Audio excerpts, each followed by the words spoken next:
الله من الشيطان الرجيم. بسم الله الرحمن الرحيم. ربنا إني أسكنت من ذريتي بواد غير ذي زرع عند بيتك المحرم ربنا ليقيموا الصلاة فاجعل أفئدة من الناس تهوي إليهم وارزقهم من الثمرات لعلهم يشكرون ربنا إنك تعلم ما نخفي وما نعلن وما يخفى على الله من شيء في الأرض ولا في السماء الحمد لله الذي وهب لي على الكبر إسماعيل وإسحاق إن ربي لسميع الدعاء رب اجعلني مقيم الصلاة ومن ذريتي ربنا وتقبل دعاء ربنا اغفر لي ولوالدي وللمؤمنين يوم يقوم الحساب صدق الله مولانا العظيم.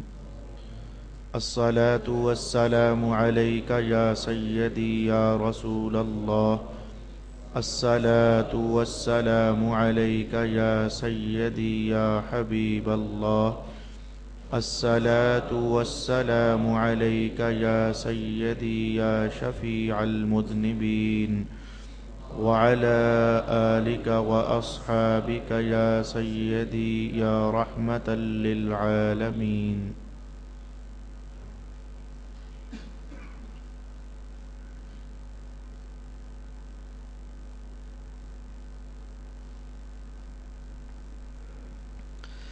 اے ہمارے رب، میں نے اپنی بعض اولاد کو بے آب و گیا وادی میں ٹھہرا دیا ہے تیرے حرمت والے گھر کے نزدیک۔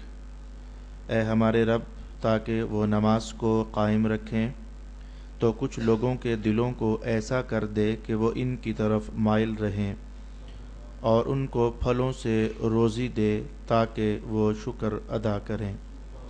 اے ہمارے رب، بے شک تو ان باتوں کو جانتا ہے جن کو ہم چھپاتے ہیں اور جن کو ہم ظاہر کرتے ہیں، اور اللہ سے کوئی چیز مخفی نہیں ہے، نہ زمین میں اور نہ آسمان میں۔ تمام تعریفیں اللہ کے لیے ہیں جس نے مجھے بڑھاپے کے باوجود اسماعیل اور اسحاق عطا فرمائے۔ بے شک میرا رب ضرور دعا سننے والا ہے۔ اے میرے رب، مجھے ہمیشہ نماز قائم کرنے والا رکھ اور میری بعض اولاد کو بھی۔ اے ہمارے رب، اور میری دعا قبول فرما۔ اے ہمارے رب، میری مغفرت فرما اور میرے والدین کی اور سب مومنوں کی جس دن حساب ہوگا۔ صدق اللہ مولانا العظیم۔ برادران دل و ملت، تلاوت کردہ آج کی پہلی آیہ مبارکہ پر چند جملے اور چند کلمات گزشتہ نشست میں ہم سماعت کر چکے ہیں۔ میں دوبارہ سے ان جملوں کو دہرانا چاہوں گا تاکہ آج کی نشست کا عنوان قائم ہو سکے۔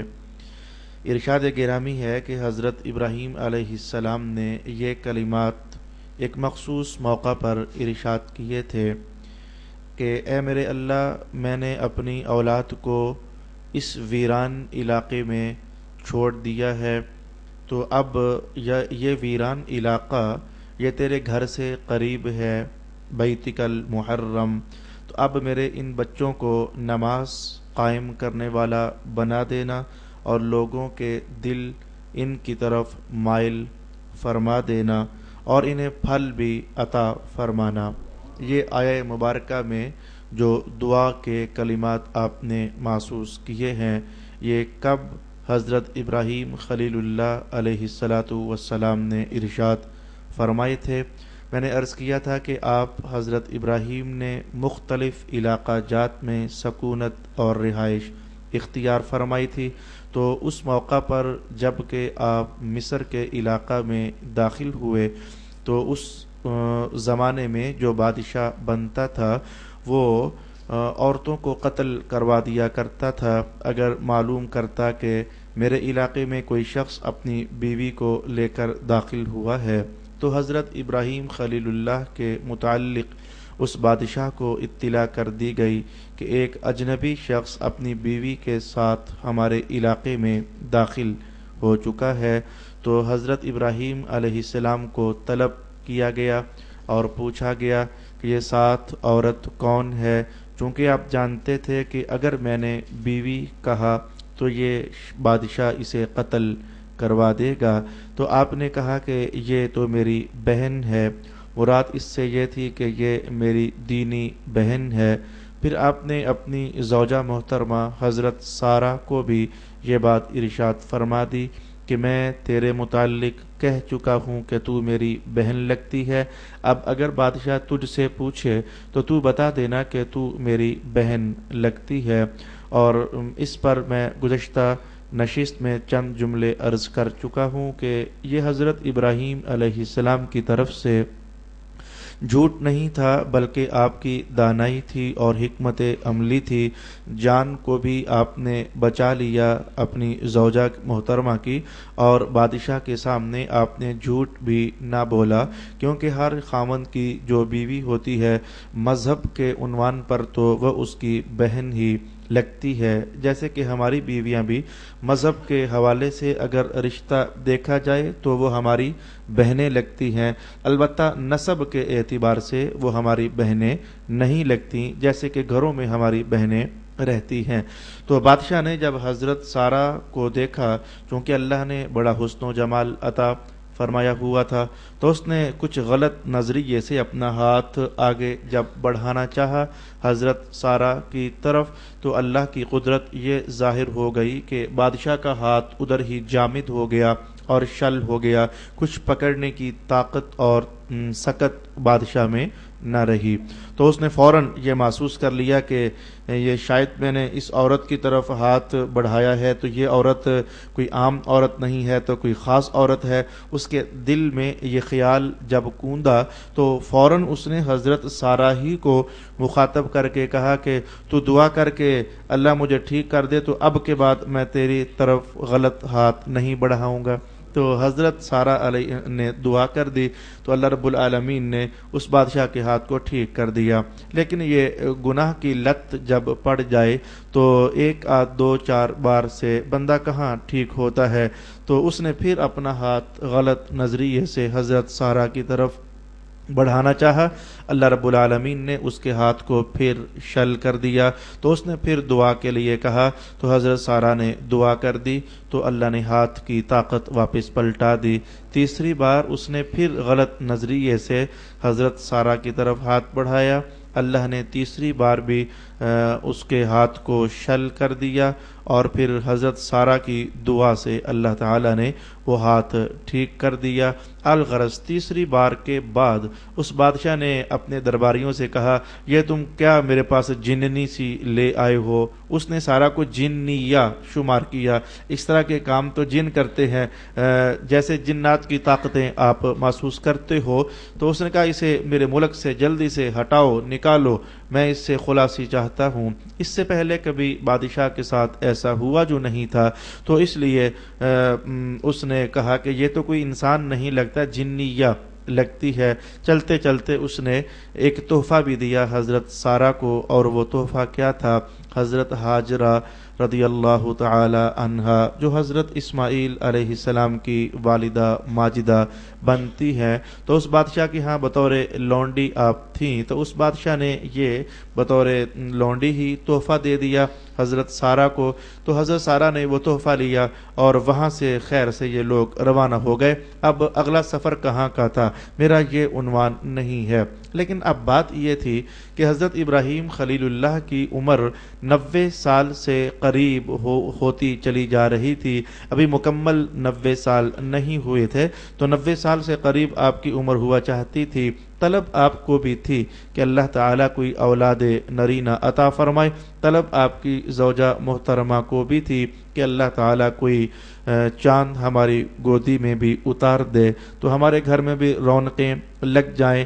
تو حضرت سارہ کے ہاں چونکہ ابھی تک کوئی سلسلہ اولاد قائم نہیں ہو پا رہا تھا، اللہ کا فیصلہ ہی کچھ ایسا تھا، تو ایک دن حضرت سارہ نے حضرت ابراہیم خلیل اللہ سے کہا کہ یہ جو ہاجرہ ہے یہ مجھے تحفے میں ملی ہے، یہ میری خادمہ ہے، تو اگر میں آپ کو یہ تحفہ دے دوں تو آپ وہی جو ازدواجی تعلقات کا نظام ہے تو حضرت ہاجرہ کے ساتھ نبھا لیجئے، شاید اللہ تعالی ہمیں کوئی اولاد عطا فرما دے۔ تو چونکہ اپنی خادماؤں جو درجے میں مذہب جنہیں لونڈی کہتا ہے تو ان کے ساتھ یہ ازدواجی تعلقات کا نظام قائم کرنا اللہ تعالیٰ کی طرف سے اجازت ہوتی ہے۔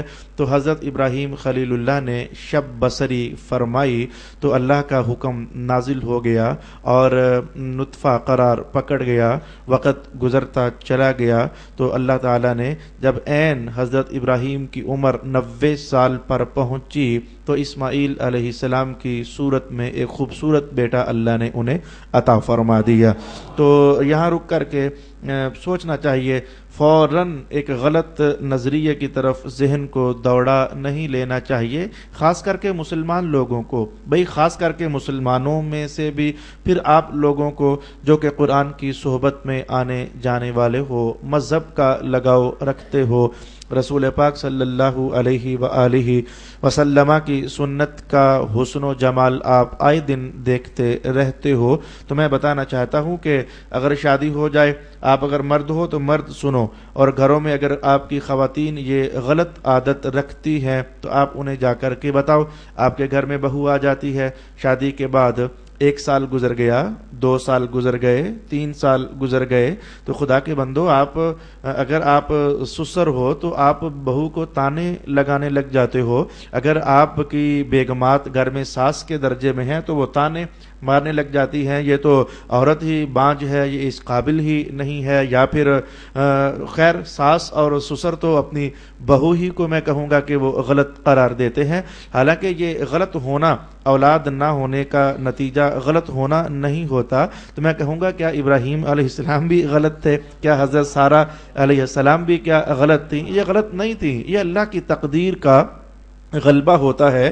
یہ نبیوں کی ذات میں اللہ تعالیٰ لوگوں کے سامنے ایک نمونہ قائم فرمایا کرتا ہے کہ اگر اللہ کی تقدیر غالب آ جائے تو نبیوں کے گھر میں بھی 90 سال کے بعد اولاد ہوتی ہے۔ تو ایسے میں نے کہا کہ غلط نظریہ، ایک غلط نظریہ تو یہ کہ اس طرح کی باتیں اڑ جاتی ہیں، شاید خامن ٹھیک نہیں ہے، اچھا، یا پھر اس طرح کی باتیں اڑ جاتی ہیں کہ شاید بہو ٹھیک نہیں ہے۔ نمبر 3 پر وہ جو خود میاں بیوی ہوتے ہیں ان میں کچھ اس طرح کے خیالات جنم لینے لگ جاتے ہیں کہ شاید ہم پر کسی نے جادو کر دیا ہے، یا پھر یہ کسی تعویذ کا اثر ہے۔ ہاشا وکلا، اللہ کی تقدیر کیا کوئی شے نہیں ہے؟ اللہ کی طاقت کیا کوئی شے نہیں ہے؟ تم نے فوراً اپنے ذہن کو دوڑا دیا کہ جادو ہو چکا ہوگا یا ٹونا ہو چکا ہوگا۔ آپ کو جاننا چاہیے کہ ہر شے اللہ کی تقدیر ہی سے ہوا کرتی ہے، اللہ کے حکم اور اس کے فیصلے سے ہوا کرتی ہے۔ صبر کرنا، صبر کے ساتھ دعا کرنا، پیغمبرانہ زندگی سے ہم زندگی کے یہ آداب سیکھنا چاہیں گے۔ خیر سے اللہ تعالیٰ نے حضرت اسماعیل کی صورت میں فرزند ارجمند ابراہیم خلیل اللہ کو عطا فرما دیا۔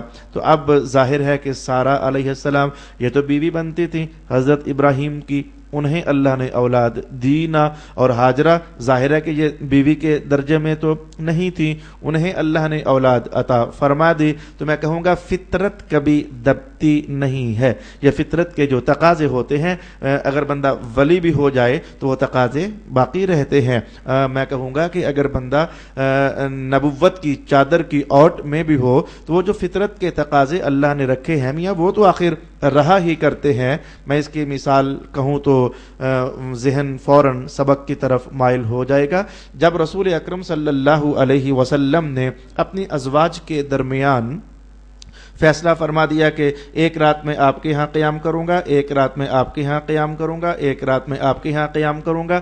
وہ راتیں تقسیم فرما دیں۔ پھر کھانے پینے کا نظام بھی انتہائی عدل کے ساتھ ہر زوجہ کو آپ عطا فرماتے، لباس کتنا دینا ہے کس کو، تو یہ بھی عدل کے ساتھ آپ نے نظام قائم فرما دیا۔ اخراجات میں آپ نے عدل قائم فرما دیا۔ یہ تمام تر عدل کے نظام قائم فرمانے کے بعد آپ نے دعا کر دی، اے اللہ پاک جو میرے بس میں تھا وہ تو میں نے کر دیا، یہ عدل کا نظام قائم کرنا جو میرے بس میں تھا وہ تو میں نے کر دیا، اے میرے اللہ تعالیٰ جو میرے بس میں نہیں ہے نا تو مہربانی کرنا مجھے اس پر پکڑنا فرمانا۔ اب اس سے مراد آپ کی کیا تھی؟ آپ کی محبت میں وفور تھا حضرت ام المؤمنین سیدہ عائشہ رضی اللہ تعالی عنہا کے لیے، حتیٰ کہ جب آخری ایام دنیا میں جو آپ نے گزارنے تھے، جب وہ ایام ہوئے تو آج جس کے گھر میں بھی حضور کی باری ہوتی تو حضور پوچھتے کہ عائشہ کے گھر میں کب باری آئے گی؟ اچھا جی، پھر جب اگلا دن ہوتا تو کسی اور زوجہ کے گھر میں باری ہوتی تو آپ پھر پوچھتے کہ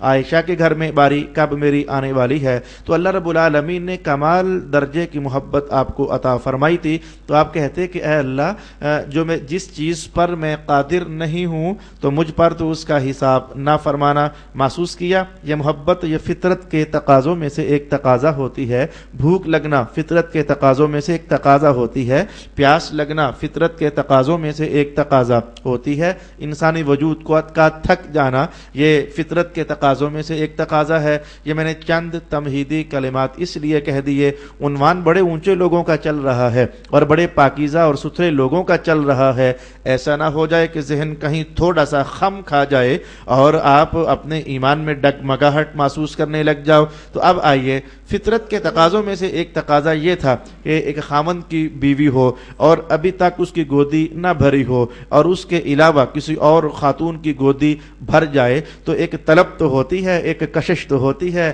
اور ایک رشک تو ہوتا ہے کہ مجھے اتنا زمانہ بیت گیا، ابھی تک اللہ کے ہاں سے مجھے اولاد میسر نہ ہوئی اور ابھی یہ کل ہی اس حرم میں داخل ہوئی تو اللہ نے اولاد عطا فرما دی۔ بس وہ جو ایک رشک سا آپ کے دل پر طاری ہوتا، اس سے حضرت ہاجرہ اور حضرت سارہ رضی اللہ تعالی عنہما کے درمیان بس معمولی سا، میں کھچاؤ تو نہیں کہنے والا، کچھ اس طرح کی چیز تھی جو پیدا ہو گئی۔ میں کھچاؤ ہم لوگ ہوتے تو میں کھچاؤ کہہ دیتا، لیکن میں یہاں بھی انتہائی ادب سے رک کر کہوں کھچاؤ نہیں تھا، تناؤ بھی نہیں تھا، بس کچھ تھا جو پیدا ہو گیا۔ تو اب بس جب آمنا سامنا ہوتا تو آپ کو ان کی بھری گودی دیکھ کر اپنی خالی گودی پر ایک عجیب سی کیفیت کا احساس ہوتا، تو آپ نے حضرت ابراہیم سے ریکویسٹ کی کہ ایسا ممکن نہیں ہے کہ ہم ایک دوسرے کو نہ دیکھیں۔ بھائی نہ دیکھنے کی وجہ یہی تھی کہ میں جب ان کی بھری گود دیکھتی ہوں تو مجھے اپنی خالی گود یاد آ جاتی ہے، میں جب ان کی اولاد دیکھتی ہوں تو مجھے اپنی اولاد جو ہے ہی نہیں ابھی تک اس کا تصور مجھے پیدا ہو جاتا ہے۔ اس موقع پر اللہ کا حکم بھی نازل ہو گیا۔ یہ الفاظ قرآن حکیم کے یہاں اس وقت میرے پاس موجود نہیں ہیں، میں ان قریب جب ابن عباس کی اس حدیث کو پورا کروں گا تو اس میں آپ پاؤ گے کہ حضرت ابراہیم خلیل اللہ سے پوچھا گیا کہ یہ جو کچھ آپ نے کیا ہے خود کیا ہے یا اللہ کے حکم سے کیا ہے؟ آپ نے کہا میں نے اللہ کے حکم سے کیا ہے، میں نے خود نہیں کیا ہے۔ اس لیے وہ اگلے زمانوں کا جملہ میں نے اٹھا کر کے تو ابھی اپنی ترتیب میں ڈال دیا۔ اللہ کا حکم بھی نازل ہو گیا کہ ابراہیم خلیل اللہ آپ ایسا کیجئے کہ پھر حضرت ہاجرہ کو لیجئے، اپنے بیٹے اسماعیل کو لیجئے، اور ایک مخصوص علاقہ ہے جہاں آج زمزم کا کنواں آپ پاتے ہو تو یہاں پھر لا کر کے تو انہیں چھوڑ دیجئے۔ اللہ کا حکم ایسے ہی نازل ہوا تھا حضرت ابراہیم خلیل اللہ علیہ السلام پر۔ آپ نے حضرت ہاجرہ کو لیا، حضرت اسماعیل پیغمبر کو لیا اور سفر طے کرتے کرتے تو آپ عین اس جگہ پر تشریف فرما ہو گئے جہاں آج زمزم کا کنواں بنتا ہے۔ تو آپ نے بیوی کو اور بچے کو ادھر چھوڑا، ایک تھیلا دیا جس میں کھجور اور ستو تھے، ایک مخصوص مقدار میں کچھ پانی کا چھوٹا سا مشکیزہ آپ کے پاس رکھا اور خدا حافظ کہہ کر آپ روانہ ہونے لگے۔ تو حضرت ہاجرہ نے پوچھا کہ یہ آپ کیا کر رہے ہیں؟ آپ ہمیں اس ویرانے میں چھوڑ کر جا رہے ہیں؟ آپ خاموش۔ آپ نے کہا میں آپ سے پوچھتی ہوں آپ یہ کیا کر رہے ہیں؟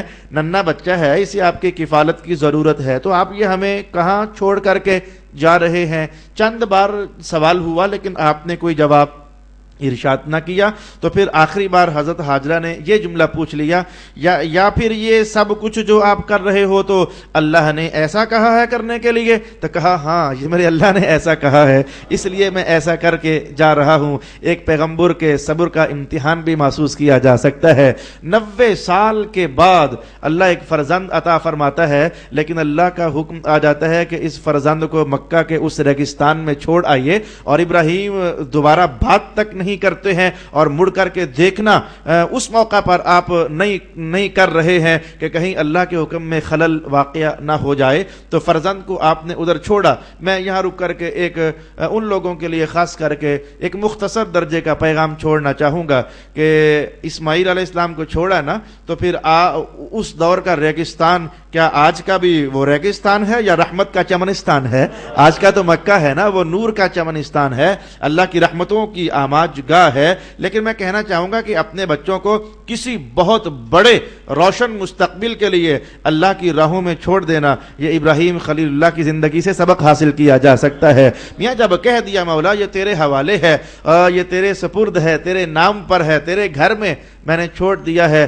تو پھر صبر سے، استقامت سے آنے والے نتائج کا انتظار کرنا چاہیے۔ تو حضرت ہاجرہ نے کہا کہ اگر پھر یہ اللہ کے حکم سے ہے تو پھر میں مطمئن ہو گئی ہوں کہ جس اللہ کے حکم سے آپ نے ہمیں یہاں چھوڑا ہے وہ اللہ ہمیں کوئی نقصان نہیں پہنچنے دے گا۔ آپ وہاں سے چل پڑے تو اب دل میں محبت تھی، طلب تھی اور رغبت تھی کہ میرا ننھا بچہ ہے، 90 سال کے بعد مجھے ملا ہے، اللہ کا حکم بھی آ گیا ہے، اللہ کے حکم کو میں نے جھٹلانا بھی نہیں ہے، مڑ کر بھی نہ دیکھا۔ جب تھوڑا سا نظر سے اوجل ہوئے نا، جہاں سے نظر نہ پڑتی، تو آپ کی اندر کی پدری محبت نے آپ کو روکا، اور رک کر کے آپ نے کعبۃ اللہ کے حرم کی طرف منہ کیا نا، تو منہ کر کے ہاتھ اٹھا دیے، اور ہاتھ اٹھا کر کے گویا کہ الفاظ یہ ہیں جو میں ان قریب پڑھنے والا ہوں، اور جس کی خاطر میں یہ ساری حدیث کے الفاظ آپ کے سامنے لایا۔ اس موقع پر آپ نے یہ کہہ دیا کہ مولا ایک بچہ تھا وہ تیرے نام پر چھوڑ دیا ہے، تو مہربانی کرنا اس کی دنیا بھی اچھی فرمانا، آخرت بھی اچھی فرما دینا۔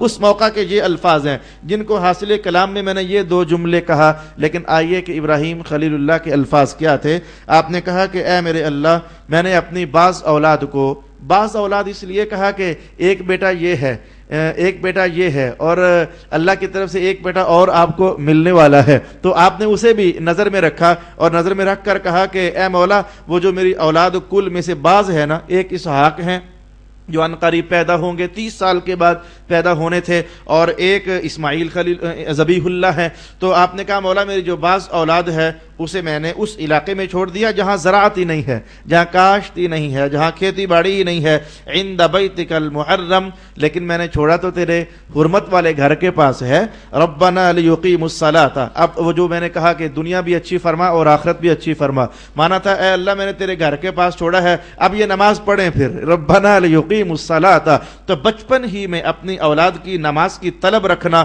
میں یہ 4تھا سبق آج کی نشست میں آپ سے کہنا چاہوں گا۔ آپ کے ننھے بچے، ننھی بیٹیوں کو ماؤں کے ساتھ کھڑا کرنے کا اہتمام کرو، اپنے ننھے بیٹوں کو اپنے ساتھ کھڑا کرنے کا اہتمام کرو۔ تو کہا کہ مولا پھر یہ نماز قائم کرتے رہیں، تیرے گھر کے پاس میں نے انہیں چھوڑ دیا ہے۔ فَاجْعَلْ أَفْئِدَةً مِّنَ النَّاسِ، اور لوگوں کے دل پھر ان کی طرف مائل فرما دینا، اور انہیں پھل بھی عطا کرنا تاکہ یہ شکر ادا کرتے رہیں۔ یہ دعا کے کلمات کہنے کے بعد آپ تو واپس تشریف لے آئے۔ اللہ رب العالمین نے حضرت ابراہیم کی یہ یہاں کھڑے ہو کر کی ہوئی ہر دعا کو قبول فرما لیا۔ میں ان قریب اس کی قبولیت کا اظہار آپ کی خدمت میں عرض کرنا چاہوں گا۔ اللہ جب کوئی دعا قبول فرماتا ہے تو ایسا بندوبست فرما دیتا ہے کہ بندے کی عقل اور سوچ وہاں تک پہنچ ہی نہیں سکتی ہے۔ میں اس لیے کہتا ہوتا ہوں کہ میاں ہمارا مذہب ہمیں جو کہتا ہے ہم کہیں بس ویسا کریں نا، تو اگلی ہمیں فکر نہیں ہونی چاہیے کہ حالات تو بالکل ہی برعکس ہیں، یہ ہوگا کیسے؟ اللہ کو پتہ ہے یہ کیسے ہوگا۔ اللہ کرنا خوب جانتا ہے، اپنے وعدے نبھانا خوب جانتا ہے۔ تو ایسا ہوا کہ وہ پانی ان قریب ختم ہو گیا جو مشکیزہ ابراہیم نے چھوڑا تھا، وہ چند کھجوریں تھی وہ ختم ہو گئی، ستو تھے تو وہ ختم ہو گئے۔ آج دن بڑا تپا ہوا تھا اور پیاس کے مارے بے حال ہوئے جا رہے تھے یہ ماں بیٹا۔ تو حضرت حاجرہ نے پانی کی طلب میں آپ نے ذرا ادھر بھی چکر کاٹا اور ادھر بھی چکر کاٹا۔ یہ چکر کاٹنے کا جو علاقہ بنتا ہے یہ آج جہاں صفا اور مروہ کے پہاڑیاں ہیں تو ان پہاڑیوں کے درمیان آپ نے چکر کاٹے تھے اور اپنے بیٹے کو زمزم کے کنویں کے پاس، یعنی بیٹا اس پار تھا جہاں جو حاجی لوگ یہ زیارات کر کے آئے ہیں تو بیٹا زمزم کے کنویں کے پاس تھا، بالکل جہاں آج وہ کنواں ہے وہاں بیٹا لیٹا ہوا تھا۔ اور آپ پانی کی تلاش میں کچھ ادھر چلی تو پھر پہاڑوں پر اوپر نیچے، پہاڑوں پر چڑھنے سے غرض یہ تھی کہ میں اوپر چڑھ کر دیکھوں مجھے کوئی انسان نظر آ جائے، کوئی قافلہ نظر آ جائے یا پانی کے کوئی آثار مجھے محسوس ہو جائیں تو میں پانی کا اہتمام کر سکوں۔ لیکن جب اللہ کی طرف سے بندے کی جہت سے کوئی پانی میسر نہ ہونا تھا تو آپ پلٹ کر جب بیٹے کے پاس آئیں تو حضرت اسماعیل کے مبارک پاؤں بھی زمین پر مسلسل لگ رہے تھے۔ جیسے چھوٹا بچہ ہو تو وہ ہاتھ پاؤں مارتا ہے، تو جس جگہ پر آپ کی ایڑیاں لگ رہی تھیں حضرت حاجرہ نے دیکھا کہ وہاں ایک فرشتہ کھڑا ہے اور اس فرشتے نے کہا کہ فریاد رسی کرنے والے نے فریاد سن لی ہے۔ تو انہی پاؤں کی جگہ پر فرشتے نے اپنا پر مارا تو اللہ رب العالمین نے پانی کا چشمہ جاری فرما دیا جسے زمزم کے کنویں سے آج تعبیر ہم کرتے ہیں، چونکہ جگہ وہی تھی جہاں ایڑی لگ رہی تھی۔ اس لیے بعض ائمہ تاریخ نے کہا کہ یہ حضرت اسماعیل کا معجزہ ہے کہ آپ کے پاؤں کے لگنے سے یہ چشمہ جاری ہوا، چونکہ اسی مقام پر فرشتے نے پر مارا تھا۔ تو اس لیے بعض حدیث کے حوالہ جات میں آپ پڑھو گے کہ یہ بات ملے گی آپ کو کہ فرشتے کے پر مارنے پر وہ پانی نمودار ہو گیا۔ تو ان دونوں باتوں میں کوئی تضاد نہیں ہے۔ جب میں نے پہلے کہا کہ جس جگہ پر ایڑی رگڑ رہی تھی اسی جگہ پر فرشتوں نے پر مار دیا، تو اگر یہ کہہ بھی دیا جائے کہ یہ حضرت اسماعیل کا معجزہ ہے اور فرشتے نے آ کر اس معجزے کے حاصل ہونے میں مدد کی تھی تو اس میں کوئی حرج والی بات بنتی نہیں ہے کہ معجزہ پیغمبر کا تھا لیکن فرشتہ اس معجزے کو ظاہر کرنے والا تھا۔ اگر اس مثال کو آپ سمجھنا چاہو تو میں رسول اللہ کی ذاتی شخصیت مبارک کے حوالے سے میں بتانا چاہوں گا، فرشتے نبی معجزے شان نبیوں کی ہوتی ہے لیکن ان معجزات کے ظاہر کرنے کے لیے فرشتے تعاون کرتے ہیں کہ فرشتے مدد کرتے ہیں۔ کہ میں ایک چھوٹی سی مثال آپ کے سامنے لے آتا ہوں۔ یہ دیکھو یہودیوں نے سازش کر دی، رسول اللہ علیہ الصلوۃ والسلام کو آج ہم نے ختم کر دینا ہے، دیوار کی اوٹ میں بٹھا دیا، ایک یہودی اوپر سے پتھر کو دھکا دے کر پھینک چکا، تو اب اللہ نے اپنے محبوب کو بچانا تھا تو اللہ رب العالمین نے جبریل امین کو بھیجا کہ رسول اللہ پر پتھر گرایا جا چکا ہے تو جا کر کے اہتمام کرو۔ تو حضرت جبریل امین آئے اور آقا حضور رحمت عالم کو باہوں میں اٹھا کر ایک طرف کر دیا۔ تو یہ دیکھو اللہ نے بچایا لیکن فرشتے کو بطور مؤید بنایا نا، بطور مددگار بنایا نا۔ اگر یہ مثال ذرا مشکل لگی تو اس سے آسان کر دیتا ہوں۔ وہ طائف کے موقع پر کیا ہوا تھا؟ حضرت جبریل نے آ کر پوچھا نہیں تھا حضور یہ طائف والے اگر آپ حکم دیتے ہو پہاڑ ان پر ابھی رکھ دیتے ہیں یہ سارے کچل دیے جائیں گے؟ تو معجزہ تو رسول اللہ کا بننا تھا لیکن ایک مدد کرنے کے لیے تو فرشتہ ہی ظاہر ہو رہا ہے نا۔ تو اگر یہ کہہ دیا جائے ان دو مثالوں کے بعد، اور بھی بہت ساری مثالیں ہمارے مذہب میں موجود ہیں کہ معجزہ حضرت اسماعیل پیغمبر ہی کا تھا، آپ کے پاؤں مبارک کی برکت سے یہ زمزم کا کنواں ظاہر ہو گیا تھا، چشمہ۔ تو لیکن مدد کرنے میں فرشتے نے اپنا پر بھی مار دیا تھا، تو یہ کوئی اتنا بعید کام لگتا نہیں ہے۔ الغرض وہاں سے وہ چشمہ زمزم کا نمودار ہوا، وہ ایک دم سے ایسا پھوٹا نا کہ حضرت حاجرہ کو فکر پڑ گئی کہ یہ پانی تو کہیں ادھر ادھر ضائع نہ ہو جائے۔ آپ نے جلدی سے مٹی لے کر نا تھوڑی تھوڑی، تو جیسے بندہ ایک بنی سی نہیں بنا دیتا، چھوٹی سی مٹی سی دیوار نہیں بنا دیتا، آپ نے ایسا کر دیا۔ رسول پاک علیہ السلام نے وہ منظر جو ہمیں بتا رہے تھے، ابن عباس کی روایت ہے جو میں آپ کو سنا رہا ہوں، رسول اللہ وہ جو منظر بتا رہے تھے نا، آپ نے فرمایا اللہ کی بندی نے وہ وہاں بنی بنا دی تھی وہ مٹی کی، اگر کہیں حاجرہ وہ بنی نہ بناتی نا تو یہ چشمہ نہ رہتا، یہ نہر کی طرح جاری ہو جاتا، یعنی پانی نکلتا رہتا، آگے چلتا جاتا اور یہ نہر کی ایک کیفیت بن جاتی. آج تو چشمہ ہے، موٹروں سے پانی نکالنا پڑتا ہے، لیکن اگر بنی نہ بنائی جاتی تو پھر یہ چشمہ نہر کی صورت اختیار کر لیتا. او کما قال النبی صلی اللہ علیہ وآلہ وسلم. اب وقت آگے گزرتا جا رہا تھا اور پانی بہت بڑی نعمت ہے عربستان کے لوگوں کے لیے، اور پھر خاص کر کے زمزم تو ایسا پانی تھا کہ میں نے کہا کہ کھجوریں ختم ہو گئی تھیں، ستو ختم ہو گئے تھے، پانی تو مل گیا تھا، کھجوریں تو نہیں ملی تھی نا، ستو تو نہیں ملے تھا. یہ زمزم کا پانی ہی تھا جو اسماعیل علیہ السلام بھی پیتے رہے اور ہاجرہ علیہ السلام بھی پیتی رہیں. ابراہیم کی دعا کے اگلے کلمات یہ تھے کہ اے اللہ کچھ لوگوں کے دل مائل کر دے میرے اس بچے اور میری بیوی کی طرف. تو اللہ نے کیا اہتمام کیا، قبیلہ جرہم کا ایک چھوٹا قافلہ تھا جو سفر طے کرتے کرتے کہیں گزر رہا تھا، تو ان کی نظر پڑ گئی کچھ پرندوں کی طرف. تو یہ پرندوں کا نظر آنا یہ ہمارے مذہب کے اندر یہ پانی کے ملنے کی علامت اس کو قرار دیا گیا ہے. اگر علماء جو تشریف فرما ہے انہیں اشارہ کرنا چاہوں گا، کتاب التیمم کے اندر جو یہ کہا جاتا ہے کہ پانی نہ ہو تو پھر آپ نے تیمم کرنا ہے. کیسے معلوم ہوگا کہ پانی نہیں ہے، اور وہ بھی ایک ایک میل تک؟ کیسے معلوم ہوگا کہ پانی ہے اور کیسے معلوم ہوگا کہ پانی نہیں ہے؟ تو ان علامات میں سے ایک علامت یہ بیان کی جاتی ہے، اگر تم کسی ویرانے میں ہو تو ذرا نظر دوڑاؤ، تمہیں کوئی پرندہ اڑتا نظر آتا ہے؟ اگر پرندہ اڑتا نظر آ گیا تو جان جاؤ کہ پرندے پانیوں کی تلاش میں ہوتے ہیں اور دانے کی تلاش میں. تو ان قریب کہیں کوئی بستی ہے صحیح، اگر بستی مل جائے گی پھر پانی بھی میسر آ جائے گا. تو یہ پرندوں کا اڑنا یہ پانی کے ملنے کی علامت قرار دیا جاتا تھا عربستان کے اندر. تو ان قبیلہ جرہم والوں نے سوچا کہ لگتا ہے کہ یہ پرندے اڑ کر ایک ادھر جا رہے ہیں تو پانی یہاں میسر ہوگا. وہ چلتے چلتے چلتے عین زمزم کے چشمے پر آ پہنچے اور حضرت ہاجرہ سے اجازت طلب کرنے لگے کہ اگر اجازت ہو تو ہم آپ کے یہاں پاس رہ لیں. تو حضرت ہاجرہ نے شرط لگائی، میں رہنے کی اجازت دیتی ہوں لیکن پانی پر قبضہ نہیں ہونے دوں گی، پانی ہمارا ہے اور پانی پر قبضہ ہمارا ہی رہے گا. اور شاید آپ کو مزہ نہیں آیا کہ یہ پانی پر قبضے کی کیا بات ہے. یہ عربوں کے علاقے میں جا کر کے جب میسر نہ ہو پانی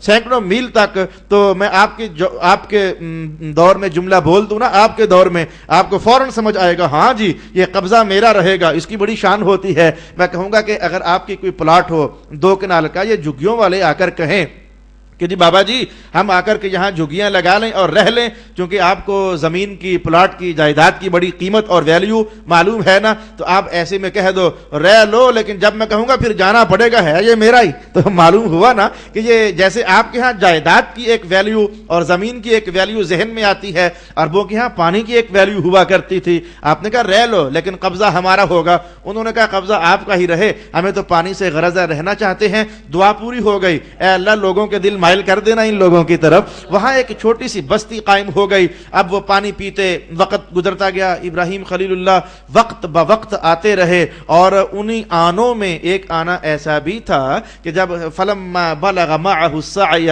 قال يا بني اني ارى في المنام، جب آپ چلنے پھرنے کے قابل ہوئے، ابھی تھے ننھے ہی، تو ابراہیم علیہ السلام نے خواب دیکھی کہ بچے کو ذبح کر دینا ہے. ابھی وہ جدائیوں کا غم ابھی باقی تھا کہ بیٹے کو اللہ نے جدا کروا دیا، اور ایک اور امتحان اور ایک اور آزمائش ڈال دی اللہ کی طرف سے کہ بچے کو ذبح کرنا ہے. ابراہیم خلیل اللہ جان گئے کہ یہ اللہ کی طرف سے پیغام ہے اور وہی ہے. نبیوں کی خواب آپ جانیے کہ یہ وہی ہی ہوا کرتے ہیں. اب جب ملنے کے لیے آئے تو ملاقات تو بیٹے سے ہوتی رہتی تھی. آج پوچھا کہ بیٹے میں نے خواب میں ایک چیز دیکھی ہے.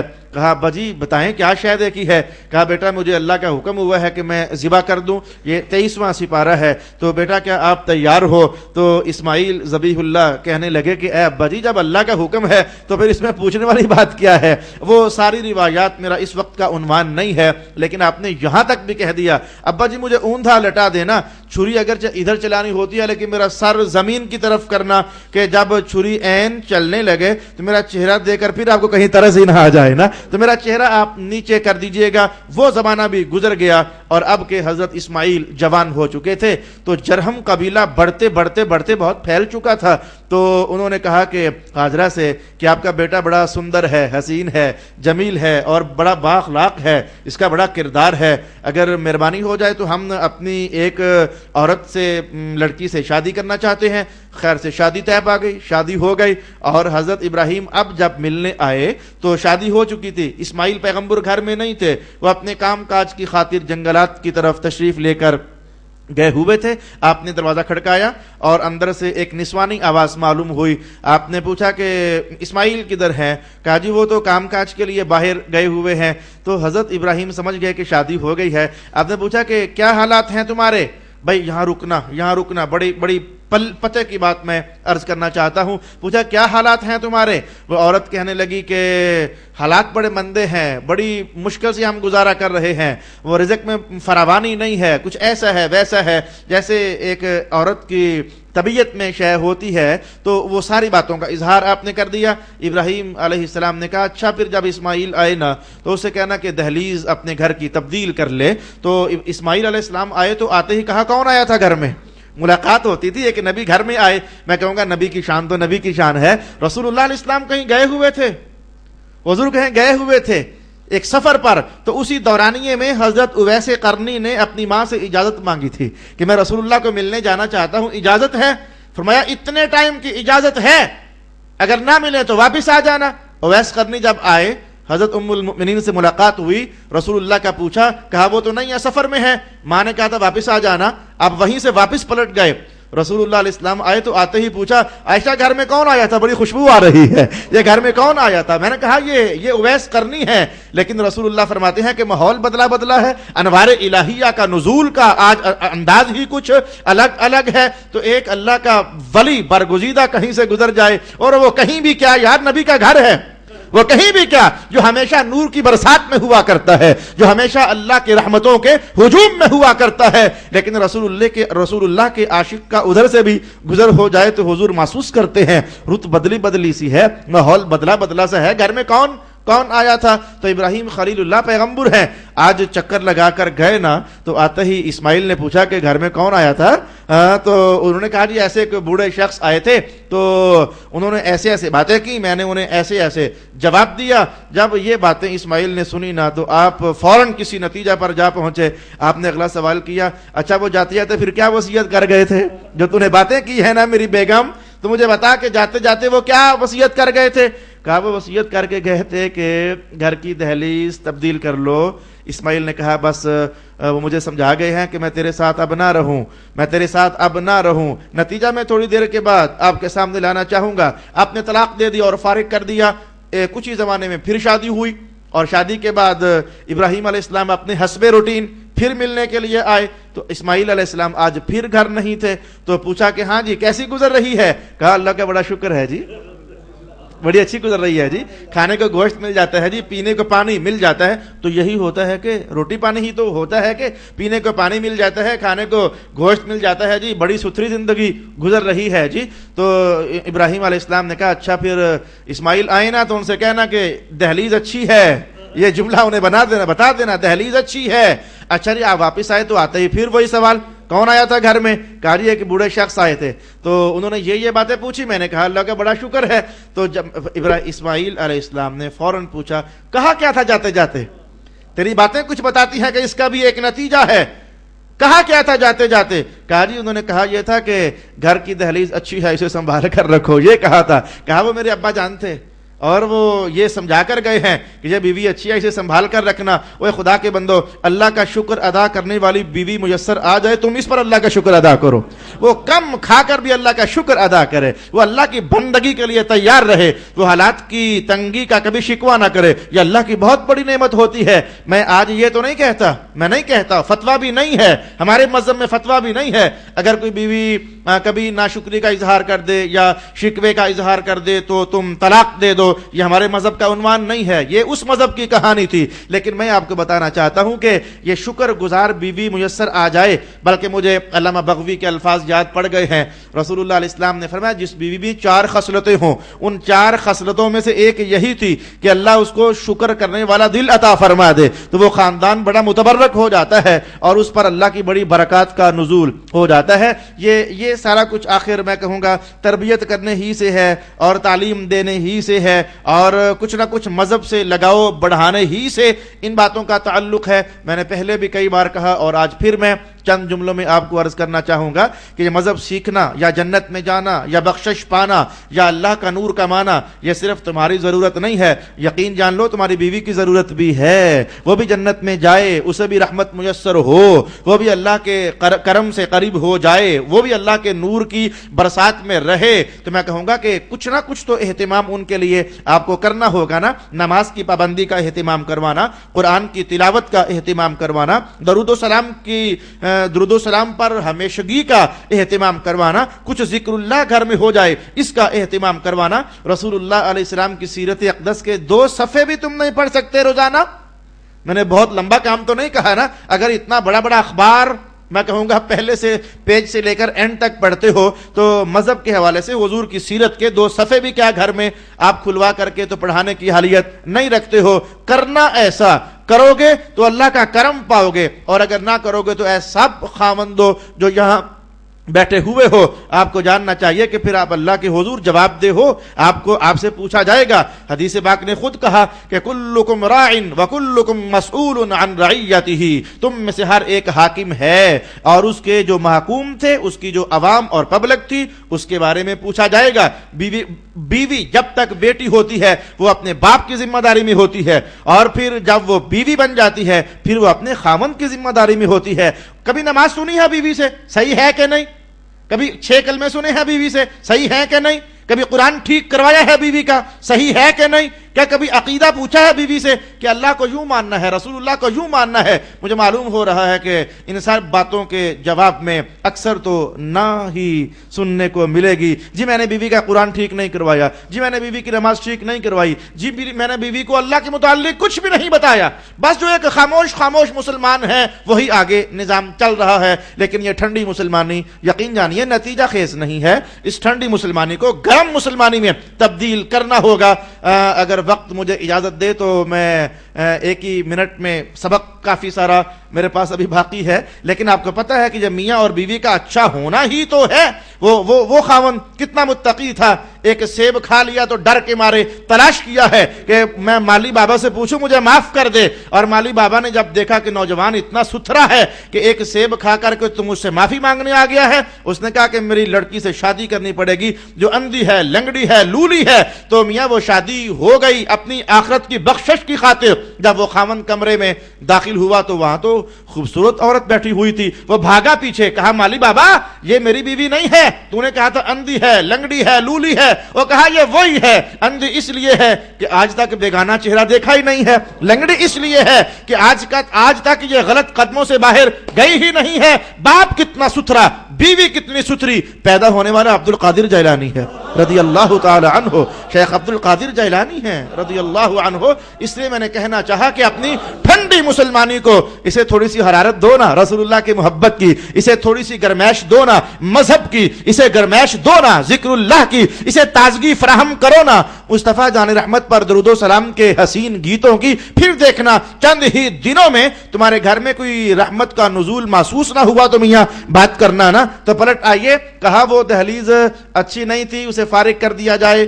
یہ دہلیز اچھی ہے اسے سنبھال کر کے تو رکھا جائے۔ فَجْعَلْ أَفْئِدَةً مِّنَ النَّاسِ تَهْوِي إِلَيْهِمْ وَارْزُقْهُم مِّنَ الثَّمَرَاتِ لَعَلَّهُمْ يَشْكُرُونَ۔ میرا عنوان آج بھی سمٹ نہ پایا اور ہمارے 40 منٹ پورے ہو گئے، میں یہیں ہی سے اپنی کچھ باتوں کو آگے بڑھانا چاہوں گا۔ اور ابھی وہ پیاری چیز وہ تو باقی پڑی ہوئی ہے جو نماز میں پڑھ کر بوڑھے ہو گئے ہو، ربی جعلنی مقیم الصلاۃ ومن ذریتی، یہ کیا چیز ہے؟ ابھی یہ باتیں تو باقی ہیں۔ انشاءاللہ العزیز اگلی نشست میں ہم اس آیت پر بھی تفصیل کے ساتھ کچھ باتیں سیکھنے کا اہتمام کرنا چاہیں گے۔ اللہ تعالی میرا اور آپ کا حامی و ناصر ہو۔ وآخر دعوانا ان الحمد للہ رب العالمین۔